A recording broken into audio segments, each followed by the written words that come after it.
하나님의 말씀 사도행전 2장 42절로 47절 말씀입니다. 하나님의 말씀 사도행전 2장 42절로 47절 말씀 되겠습니다. 오늘 말씀은 초대교회의 한 단면을 보여주는 말씀입니다. 초대교회가 어떠했는지, 또 어떻게 시작했는지, 또 어떠한 성장을 가졌는지 우리에게 보여주고 있습니다. 참 교회의 모델은 또한 어떤 것인가 할 때 우리는 먼저 오순절 교회를 떠올리게 됩니다. 성령이 충만했던 초대교회를 생각하게 됩니다. 오늘 본문 말씀은 그 오순절 교회를 자세히 보여주고 있습니다. 근본적으로 교회는 예수 그리스도의 십자가 사건으로 시작됩니다. 그 예수님의 십자가 사건과 부활을 목격한 사람들의 증언 가운데 교회가 이루어지는 것입니다. 그러므로 진정한 교회는 예수님께서 십자가에 돌아가시고 부활 승천하시고 성령께서 임하신 바로 그 시간부터 이루어지는 것입니다. 오늘도 마찬가지입니다. 지금도 살아계신 그리스도를 순간순간 체험하는 곳이 바로 하나님의 교회입니다. 오늘날 우리가 교회에 나오는 목적이 무엇입니까? 무슨 좋은 말씀, 윤리, 강연, 어떤 생활, 철학을 배우려고 나오는 것이 아닙니다. 오로지 교회는 생명을 얻기 위해 나오는 것입니다. 영생을 얻고자 나오는 것입니다. 영국의 목사였던 존 스토트 목사님은 오늘 본문에 대해서 초대교회의 특징을 세 가지를 말했습니다. 배우는 교회, 사랑하는 교회, 그리고 예배하는 교회. 그런가 하면 성서 주석가 윌리엄 바클레이는 초대교회의 특징을 오늘 본문을 통해서 10가지로 말하고 있습니다. 첫 번째는 배우는 교회이다는 것을 말하고 있습니다. 오늘 본문의 말씀에 저희가 사도의 가르침을 받아. 처음 교회에 그리스도인들은 성령 충만한 사람들이었습니다. 그 성령 충만한 사람들이 사도의 가르침을 받았습니다. 요즘 현대인들은 성령 충만하면 배우려고 하지는 않고 가르치려고만 합니다. 또는 너무 신령해서 하나님과 직통으로 만나려고만 합니다. 이러한 자기주관적 체험을 너무 강조하는 사람들은 성경을 체계적으로 배우거나 읽으려 하지 않습니다. 그러나 여러분, 아무리 놀랍고 신비로운 체험을 했다 하더라도 성경을 중심으로 다시 공부해서 우리의 신앙을 쌓아나가지 않으면 그 체험은 오히려 우리를 교만하게 할 수 있습니다. 초대교회는 성령 충만한 교회였습니다. 그럼에도 그들은 사도의 가르침을 받아서 열심히 배워나갔습니다. 진정으로 성령 충만한 사람들은 더 알면 알수록, 말씀을 들으면 들을수록 더 말씀 앞에 겸손해지고 말씀을 깊이 상고하게 되는 것입니다.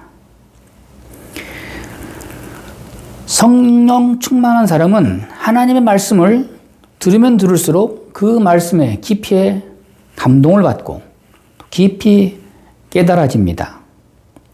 성령 충만하지 않고 배우지 않고 말씀을 가까이 하지 않으면 결국 이상한 해석이나 하고 조그마한 지식으로 자꾸만 남을 정죄하고 가르치려고만 합니다.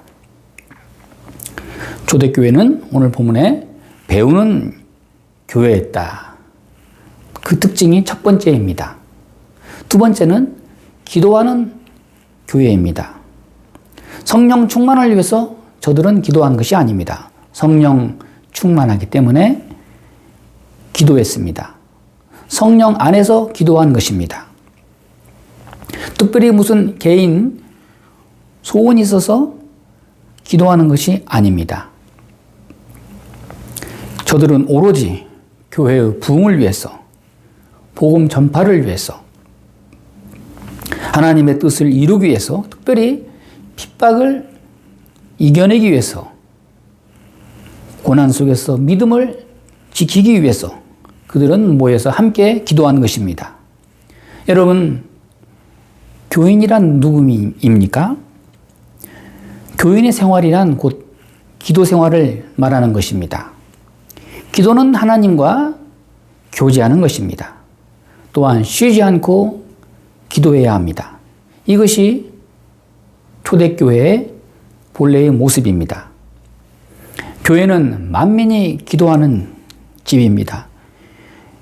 교회의 부흥은 곧 기도하는 사람들의 그 수를 통해서 가늠할 수 있습니다.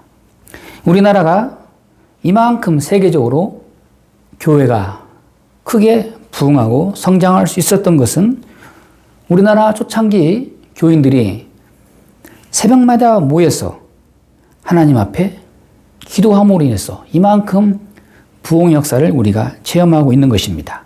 그런데 문제는 현대인들은 너무 기도 생활을 안 합니다. 여러분, 우리가 이 어려운 일을 겪으면서 오히려 더 하나님 앞에 기도함으로써 능력을 우리가 받을 수 있기를 바랍니다. 세 번째는 두려움이 있는 교회였습니다. 이것은 경건을 말합니다. 믿음 안에 있는 신령한 두려움입니다. 특별히 사도들의 영적 권세에 대한 두려움입니다. 우리는 언제나 교회에 들어올 때 이러한 거룩한 두려움이 있어야 합니다.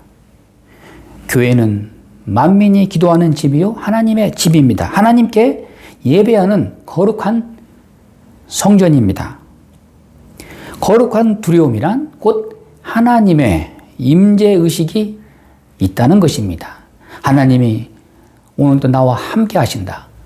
나의 기도를 들으시고 나의 예배를 받으신다. 이것이 교회입니다. 저는 오래전에 어린 아들과 함께 전주 모악산 등산을 한 적이 있었는데 산 중간쯤 올라가다 거기에 아주 큰 사찰이 있었습니다.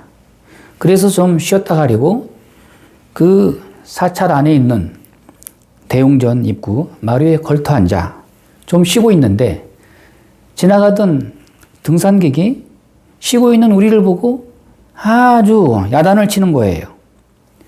그는 말하면서 여기가 감히 어디라고 그렇게 걸터 앉아 있냐고. 저는 하도 어이가 없어서 그만 다른 곳으로 가서 쉬었습니다. 아마 그 사람은 틀림없이 불교인이었을 것입니다. 그런데 우리 그리스도인들은 오늘날 이러한 어떤 성전의식, 경건의식이 너무 없습니다. 교회를 그냥 들락날락 할 뿐이지 어떤 임재의식은 없고 또는 사람에게 잘 보이려고 할 뿐 초대교회의 경건을 우리가 깊이 생각하지 않습니다. 초대교회의 교인들은 좀 더 경건한 신앙인, 두려움이 있는 신앙인이었습니다. 네 번째로 오늘 말씀에 표적이 나타나는 교회입니다. 43절 말씀에 사도들로 인하여 기사와 표적이 많이 나타나니 권능이 있었기에 표적이 나타난 것입니다. 초대교회 귀신 들린 자가 깨끗함을 받고 또 치유함의 역사가 나타났습니다. 우리는 기사와 표적하면 꼭 부흥성장하고 성공하고 자기 소원 성취하고 이런 것만 우리는 생각하기 쉽습니다. 그런데 치유와 능력만이 표적의 전부는 아닙니다. 한편 망하는 것도 하나의 표적입니다. 초대교회에 망하는 대표적인 인물이 바로 아나니아와 삽비라를 꼽을 수 있습니다. 그들은 부활하신 예수님의 영인 성령을 속인 죄로 부부가 한날 한시에 죽임을 당하게 됩니다. 이것 또한 놀라운 기적이요 표적입니다. 그렇습니다. 살리는 것만 이적과 기적이 아닙니다. 죽이는 것도 이적이요 표적입니다. 잘 되는 것만 이적이라고 생각해서는 안 됩니다. 실패도 이적과 표적으로 나타날 수 있습니다. 거기에 하나님의 인도하심이 나타나기 때문입니다. 하나님의 이적은 오늘도 다양하게 나타나고 있습니다. 교만한 사람을 낮추게 하시고 세상으로 기울어진 사람을 기적으로 하나님께로 돌아오게 하십니다. 오늘날 이렇게 어려운 시기에 하나님이 어떻게 우리에게 표적과 기사를 보여주시는지 우리는 깨달아야 합니다. 다섯 번째로 서로 나누어주는 교회입니다. 44절, 45절 말씀에 모든 물건을 서로 통용하고 또 재산과 소유를 팔아 각 사람의 필요를 따라 나눠주고 좀 더 많이 가진 사람은 없는 자를 불쌍하게 여기고 또 각 사람의 필요를 따라서 나눠주고 소통이 이루어지는 것입니다. 가난한 사람에 대한 긍휼과 나눔을 실천했습니다. 초대교회 사람들은 성령을 받음으로 자기중심적인 그런 이기심이 사라졌습니다. 재산에 집착하는 것이 사라지고 보다 영원한 세계를 지향하는 실생활이 된 것입니다. 오늘날 나보다 더 어려운 사람들이 내 주변에 많다는 것을 우리는 기억해야 합니다. 내가 어렵다고 무조건 도움만 받으려고 해서는 안 되고 나도 얼마든지 남을 도울 수 있다는 점을 우리가 항상 기억해야 합니다. 서울 어느 교회의 교인은 딸이 갑자기 사고를 당해서 응급실에 실려가게 되었습니다. 당장 급한 것은 MRI 촬영을 한 후에 바로 수술에 들어가야 하는데 이 MRI에 들어가는 비용을 지불할 수가 없어서 수술을 미루고 있었습니다. 하는 수 없이 이 성도님은 다니던 교회에 찾아가서 이 딱한 사정을 알리고 도움을 요청했습니다. 그런데 교회에서 들려오는 답변은 세 가지입니다. 최근 3개월 동안 교회에 나오지 않았고 또 최근 11조를 하지 않았고 더군다나 교회가 무슨 가난한 사람만 도와주는 그런 빈민 구제소가 아니다는 이유로 문전박대를 하고 내쫓아버렸습니다. 여러분, 이 얼마나 안타까운 일입니까? 어떻게 이렇게 교회가 연약한 성도를 이렇게 무시하고 상처를 줄 수가 있습니까? 비대면 때문에 교회에 나오지 못했고 물질의 어려움이 겹치자 11조를 하지 못했고 또 이렇게 어려워서 절박해서 도움을 요청하고자 찾아왔는데 아주 이렇게 무시를 하고 사람을 내쫓은 것입니다. 자, 이렇게 교인의 마음에 상처를 주고 주님을 떠나게 한다면 우리 주님 뭐라고 말씀하셨습니까? 연자맷돌을 목에 걸고 바닷물에 빠져 죽으라 할 만큼 그 죗값을 내 손에서 찾겠다는 것이 주님의 무서운 경고의 말씀입니다. 그렇기 때문에 우리는 언제나 초대교회의 시작을 잊어서는 안 됩니다. 성령을 속여서도 안 되고 내 욕심만 채우겠다고 그렇게 마음을 먹어서도 안 됩니다. 우리 주님은 말씀하십니다. 거저 받았으니 거저 주라. 주는 것이 받는 것보다 복이 있느니라. 서로 나누어주는 교회. 그것이 오늘의 우리의 교회가 되어야 할 것입니다. 여섯 번째는 예배하는 교회였습니다. 46절 말씀에 날마다 마음을 같이하여 성전에 모이기를 힘쓰고. 자, 모이는 교회, 예배하는 교회 같은 말입니다. 주님 말씀하시기를 그날이 가까울수록 더욱 모이기를 힘쓰라. 여러분, 코로나19 방역 때문에 자꾸 교회에서 모이지 말라고 그렇게 지침을 내보내고 있습니다. 그렇다고 교회에서 모이기를 자꾸만 피한다면 우리는 설 차례를 잃어버리게 되고 교회의 생명력을 상실하게 됩니다. 우리 예수님은 말씀하셨습니다. 뱀처럼 지혜롭고 비둘기처럼 순결하라. 그런데 우리 그리스도인들이 이러한 방역 지침을 놓고 정부의 정책을 무조건 따라야 된다. 그렇지 않고 어려운 중에도 방역을 지키면서 지침을 따르면서 모이기는 힘써야 된다. 서로 이렇게 갈등을 보이면서 서로 마치 정부에서 여야가 싸우듯이 교회 안에 이런 정치적 싸움이 있어서는 안 됩니다. 그런 싸움은 마귀가 좋아할 수밖에 없고 비신자들이 교회를 조롱할 수밖에 없습니다. 교회의 근본은 변함이 없습니다. 초대교회의 모델은 주님 오실 날까지 모이기를 힘쓰고자 했던 것입니다. 예배를 위해서 모이기를 힘쓰는 교회만이 생명력을 풍성하게 가질 수 있고 우리는 경험할 수 있습니다. 일곱 번째는 친교하는 교회였습니다. 교제, 코이노니아, 그리스도 안에서 형제요, 자매요, 서로 하나가 된 것입니다.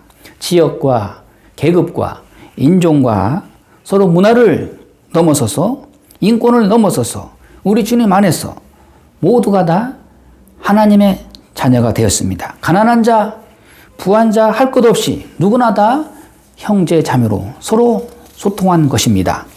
또한 주인과 또 노예도 서로 하나가 되었습니다. 이것이 진정한 교제의 힘입니다. 오늘날 우리는 너무나 서로를 적대시하고 형편에 따라서 서로 적개심을 너무 많이 갖습니다. 우리는 그리스도 안에서 이런 모든 외적인 것을 다 초월해서 신령한 교제 안에 하나가 되어야 합니다. 여덟 번째는 기뻐하는 교회였습니다. 떡을 떼며 기쁨과 순전한 마음으로 음식을 먹고 초대교회 사람들은 모두가 이 기쁨에 넘치는 사람들이었습니다. 이것은 외적인 것이 아니요 물질로 인한 기쁨이 아닙니다. 주님의 은혜 가운데 구원받은 기쁨, 하나님의 나라에 대한 영원한 약속에 대한 소망을 가지고 저들은 기뻐했습니다.